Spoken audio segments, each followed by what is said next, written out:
Sarah Scully for IFC News. It was an unseasonably warm day in New Hampshire as red-hot John McCain surged ahead of Mitt Romney, seizing a surprising victory. We're here at what was supposed to be Barack Obama's victory rally, but in a surprising turn of events, it seems that Hillary Clinton has come through to win the state of New Hampshire. Of all the primary states, New Hampshire is where candidates have spent the most time and money creating an intense environment.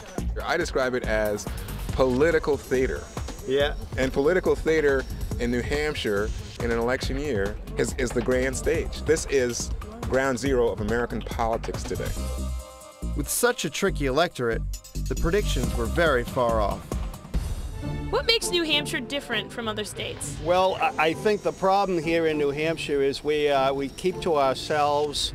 We don't open up. We're not probably as friendly as people in other parts of the country, and we don't trust the media, I'm afraid. But you'll find here in New Hampshire that sometimes the people will lie to you and not actually tell you who they're going to vote for tomorrow, like me. It's very challenging to do accurate polling here. Well, it's almost impossible. They listen to television, but they don't really go by what Iowa says.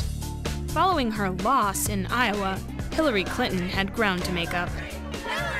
We have not changed our message at all. Hillary Clinton has been consistent from January 20th when we announced till today. But with momentum from the caucus, Obama continued to draw huge crowds. This is like an Elvis concert. You ladies are very excited.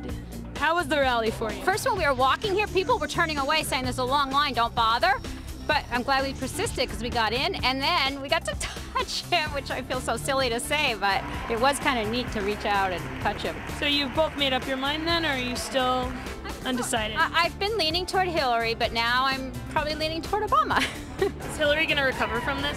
Her husband became the comeback kid in New Hampshire, and she could become the comeback kid, and they have a really good organization, and she may seem more appealing as an underdog, so it isn't over yet. So how did Clinton make a comeback? Independents made all the difference.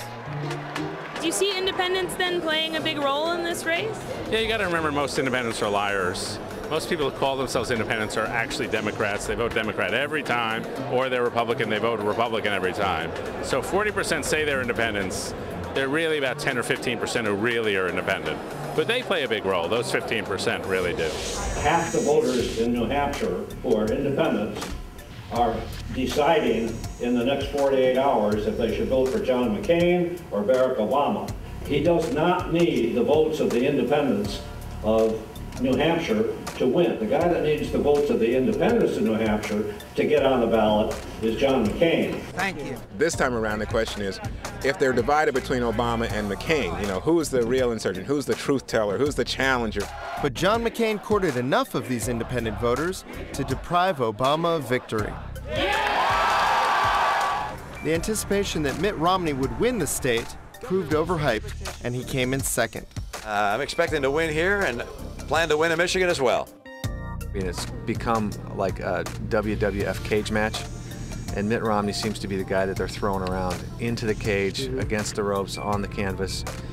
He's handling it, I think, as well as he can, but I can't help but think that it's taken a toll. Winning Iowa with the evangelical vote, Mike Huckabee did not count on doing well in New Hampshire. His base is evangelical.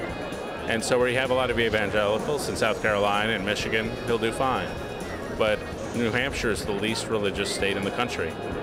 And so I suspect he'll be lucky to come in third here. National frontrunner Rudy Giuliani took the risk of discounting New Hampshire in his strategy for the nomination. Mayor, if you had to do it over again, would you campaign more in New Hampshire? Oh, we're doing fine. We love New Hampshire. We've campaigned quite a bit here, and we're asking everyone in New Hampshire to vote for us. As for the other candidates, they're still around. The Kuciniches were joined by actor and ardent supporter Viggo Mortensen. And as always, spoiler candidate Ron Paul had his army of troops out in full force.